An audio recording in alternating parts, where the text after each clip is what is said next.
फिर पूछिए सर। 2003 से अभी तक हम ये सुन रहे हैं कि पोस्टों को फिल किया जाएगा। अभी मैम ने कहा 367 पोस्ट वैकेंट है डिस्ट्रिक्ट डोडा के अंदर।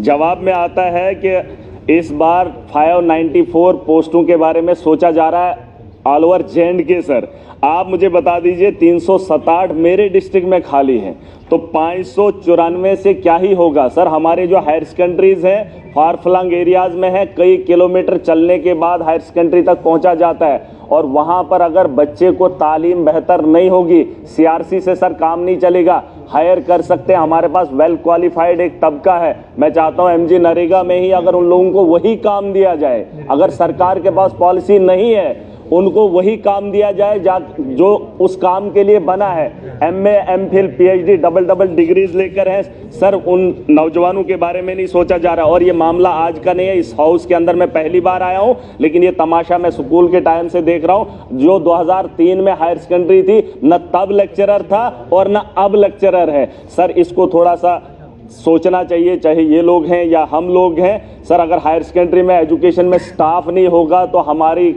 नस्लें बेहतर कैसे मुमकिन है। तो इस पे प्रायोरिटी पे 594 से काम नहीं चलेगा सर। मेरा ही 367 का आंकड़ा है, तो बताओ मेरे डिस्ट्रिक्ट में 367 कैसे फिल किया जा सकता है। सर ये कोई जवाब नहीं। और ये मैं बता रहा हूँ 2003 से, मैं जब स्टूडेंट खुद रहा हूँ 2003 से सर मामला देख रहा हूँ। इस पे थोड़ा सा हाउस को सोचना पड़ेगा, क्योंकि नौजवानों की नस्लों के बारे में, बेहतरी के बारे में हमें बदलाव लाना है। और सर दूसरा है इसमें, पूछो अपने सवाल, जवाब सुनो ना, जवाब सुनो। सर एक जो ऑनरेबल मेंबर साहब ने सवाल पूछा था कि वैकेंसीज़ के बारे में, उसके बारे में हमने जवाब दे दिया है। लेकिन इसके अलावा जो 140 जो हैं वो CRCs के ज़रिए जो हैं उनको लिया गया है, ताकि जो टीचिंग सब्जेक्ट्स वहाँ पे होते हैं उनको पढ़ाया जाए। उसके बावजूद जो है डिपार्टमेंटल प्रमोशन के ज़रिए भी जो है उसमें भी लेक्चरर्स जो हैं 10+2 की डेफिशिएंसी जो है उसको पूरा किया जा सकता है।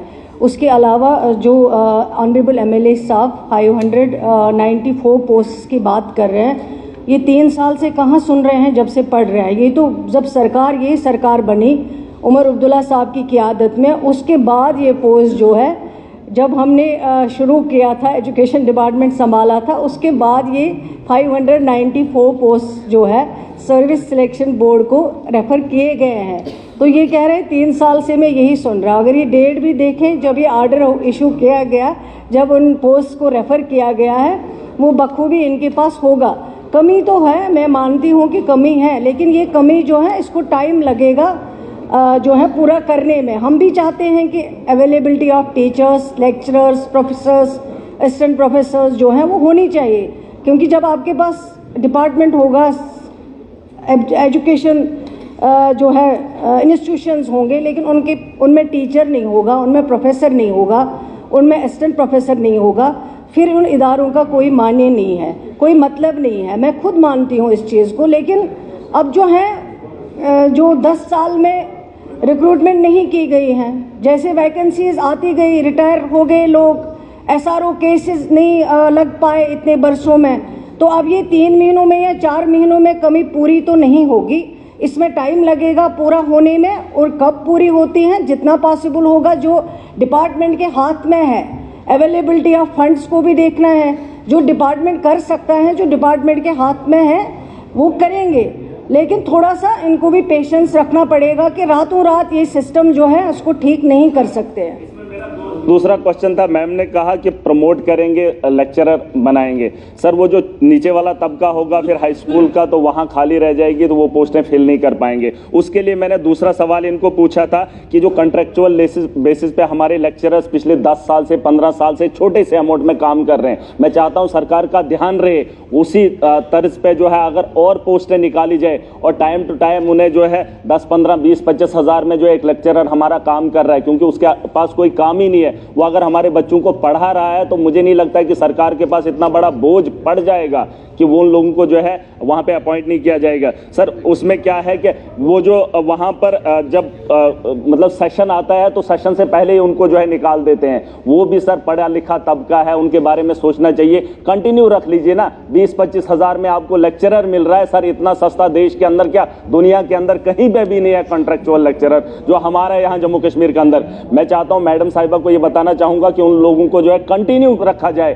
ताकि 15-15 साल से वो सर्व कर रहे हैं, वो पढ़ा रहे हैं हमारे बच्चों को सर। उनको नहीं उनको आगे आपकी बात आ गई, आपके बात उन्होंने सुन ली। केवल लेक्चरर्स की बात करते हैं, ये खुद जहाँ जहाँ ज़रूरत होती है वहाँ वहाँ एडवर्टाइजमेंट निकाला जाता है जिस सब्जेक्ट के लिए ज़रूरत हो।